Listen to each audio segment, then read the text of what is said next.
Guys, pupunta po tayo mga friends sa school ng aking anak ngayon. First day po na kanila po first day po ngayon ng kanilang face to face sa senior high school po. Grade 12 na po yung aking panganay na anak na lalaki. So sadya ko po doon ngayon ay i-inform po tayo kasi bagong newly open. Dati na po siya pero kukunti lang po yung estudyante before. Actually, dating bago. Kasi last year operational na po siya. Start na po siya ng operation ng pagtanggap ng klase. Pero, ano po, tawag dito, grade 11, kukunti lang po sila. Ngayon, na-enjoy na po nila yung from pamantasan ng mga grade 11 and nag-third into grade 12. Kaming grade 11 din yata, pero alam ko mostly grade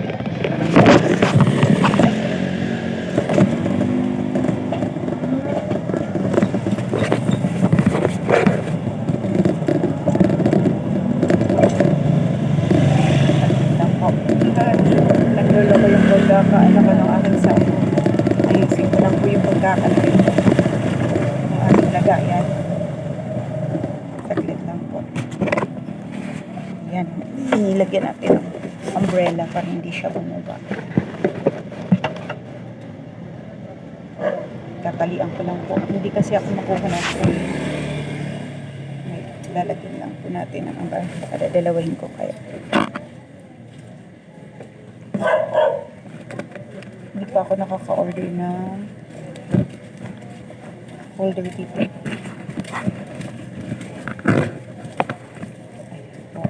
Natin na improvise cellphone holder kung ating teka lang po lagayan ng basket. Ayan, kailangan ko guys, hindi ko na wait lang po. Hina po ba ng malinaw po ba yung po ko hina ng aking boses lalo na siya hindi mag-lag.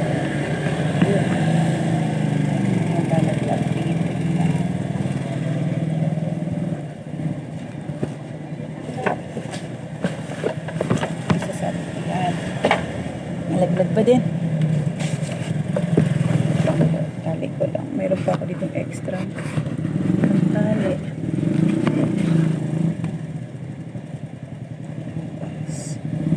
Tali ko lang po yung aking umbrella.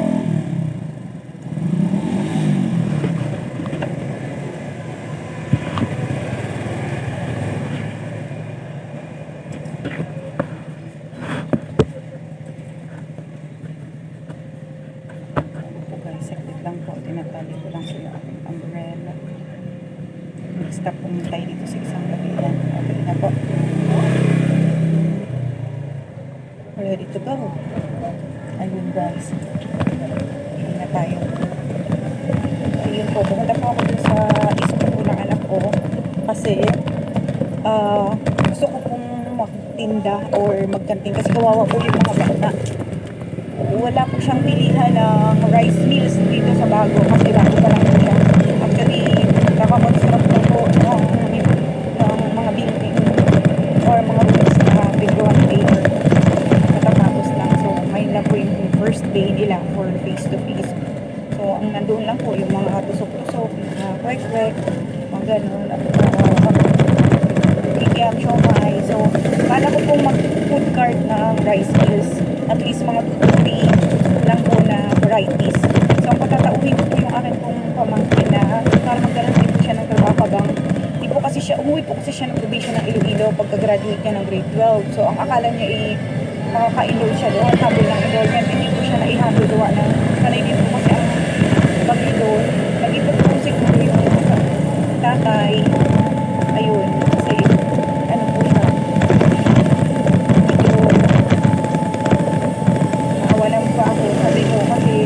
First year incoming po siya ng college. So, kailangan po, hindi siya pwedeng ang ibang school po, hindi po siya basta-basta pwedeng mag-enter. Kailangan po niya mag-entrance exam if public po siya mag-enroll unless it's private. wala po kaming budget na ganun. Itutulong ko lang po pang allowance. Pero may public po sa amin na maganda naman po ang schooling. At magiging university nga po siya. Ayon po sa aming butihing ang mga ng bayan. So yun po, habang naghihintay po kami, kasi late na po siya, hindi na po siya makakahabol ng enrollment kasi nasa Iloilo baka po makalabas siya nitong bago magtatapos. Habang naghihintay po kami, ayun, at kukuha ko ng another tao sa probinsya na kamag-anak ko lang din para tulong-tulong. Kasi may hirap pong buhay ngayon. Ayun po, maglalagay po ako ng 2 to 3 varieties ng rice meals. So yun po.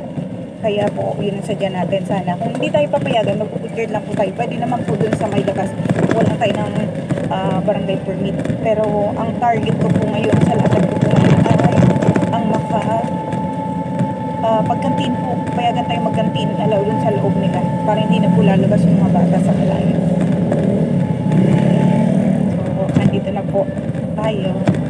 Ito po, gusto ko ngayon nag-vlog na sa social media, masaya po ako sa ginagawa ko. Pag nagtitingin na nila ako, okay lang. Hindi nila kiting kung salita akong salita ako isa. Okay lang. Kasi, dadaan ako ba ito sa saan kayo?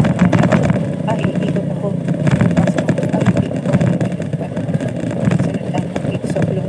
Kasi sirang-sira po yung kalsada nga ito. Walang inaayos po. Kasi nasira po siya ng parating naulan. Tapos, malalaking truck po ang nagdadaan. Kaya ano po, ay ganito po yung daan. Pakita ko po sa hindi ko may pakita kasi baka ako paano sa butas. Taga po ito ng hospital na bagong hospital po ng Habuyaw. Dito ako sa gilid para hindi ko oops. Malubak po, malub. Rock Road. Rock and roll. It's a rock and roll. Ayan po. Ulang hapon po sa lahat. Nag-uulan po dito sa Laguna. Sa lugar na. Tingin ko nang pumusap. Ano kasi may LPA po yata tayo ay nag-uulan. May kasalubong. Gilid-gilid tayo. Baka hindi kayanin. Ayun. Pinadaan tayo. Ay, gilid. Thank you. Ang bait ni Kuya kasi 4 wheels yung kanya. Ang lubak malalim so kaya ng 4 wheels amin baka tumumba. Baka tumaog. Napakabait niya. Yung gagaling yung ganong driver. Mababait, maunawain. Nakakaunawa. Ibig sabihin mga may breathing mode sila sa daan. I thank you Lord. God bless you Kuya. Thank you sa pagbibigay po sa amin ng way. Kasi kung hindi, balaho po kami dun sa sobrang putik at saka tumagilid ang aming mga e-bike pagkasunod po kami na balikat po kami pinagbigyan niya. Bait ni Kuya. Dito po ako papunta na. Malapit na po ako daw sa hindi pa.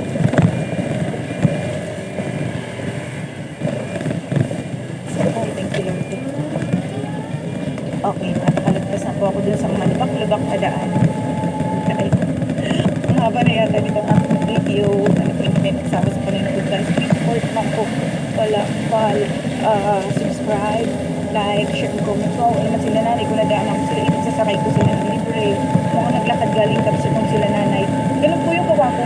Kapag ako po ay nagbabiyahe ng e-bike lang po yung kaya at meron ako. Pag may nadaanan po ako na along the way lang din naman at sana magganon din po yung ibang tao.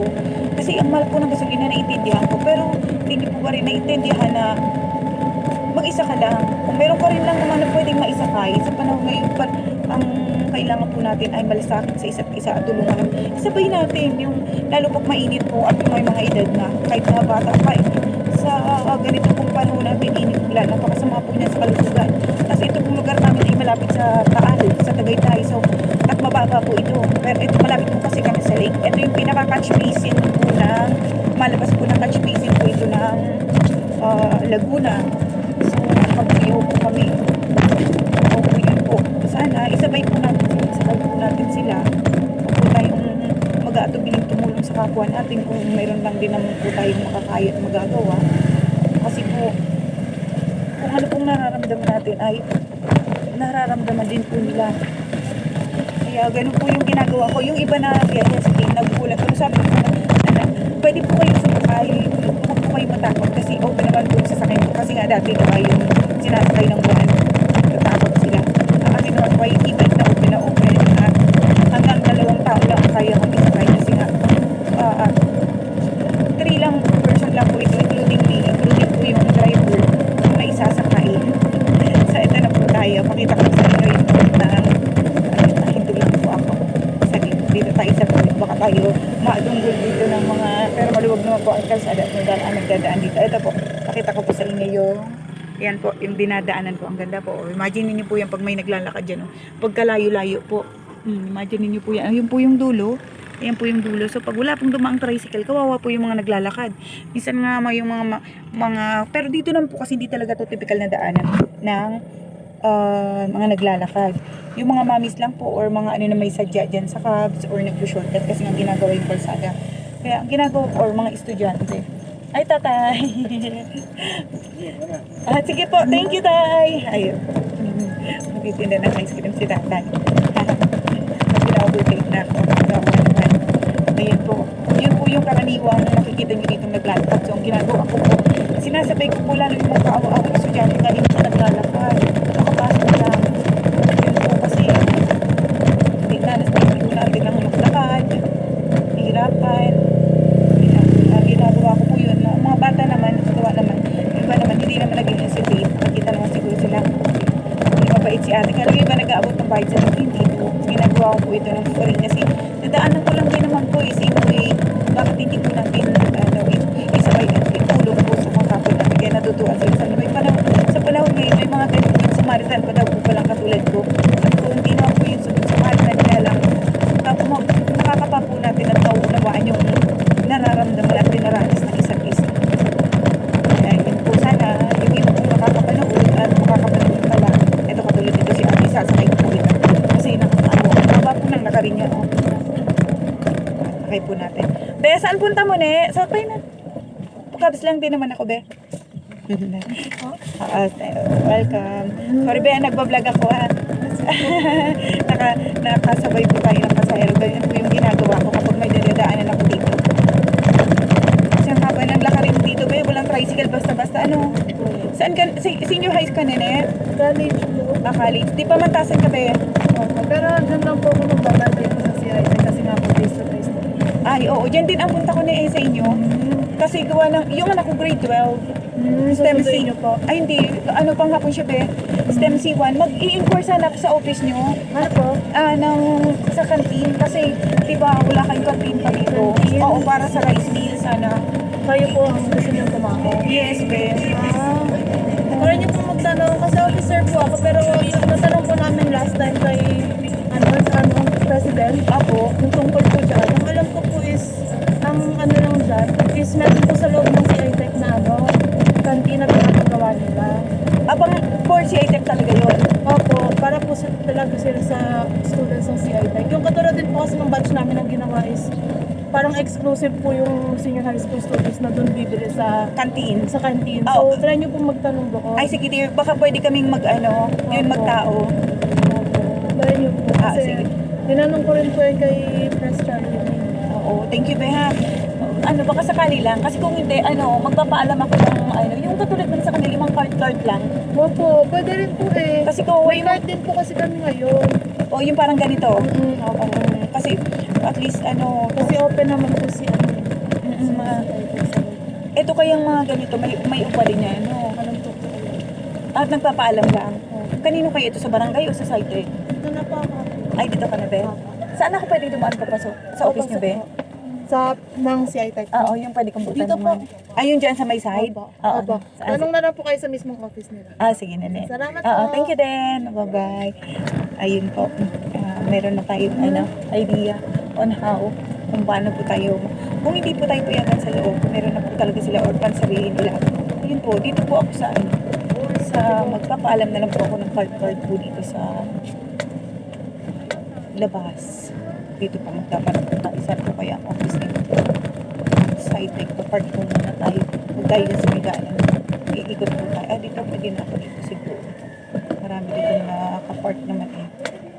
Dito pwede na ako dito. Sige po, bababa po muna ako. Ay, teka. Yan, parati ko nang maayos. Bababa po muna ako. Ayan.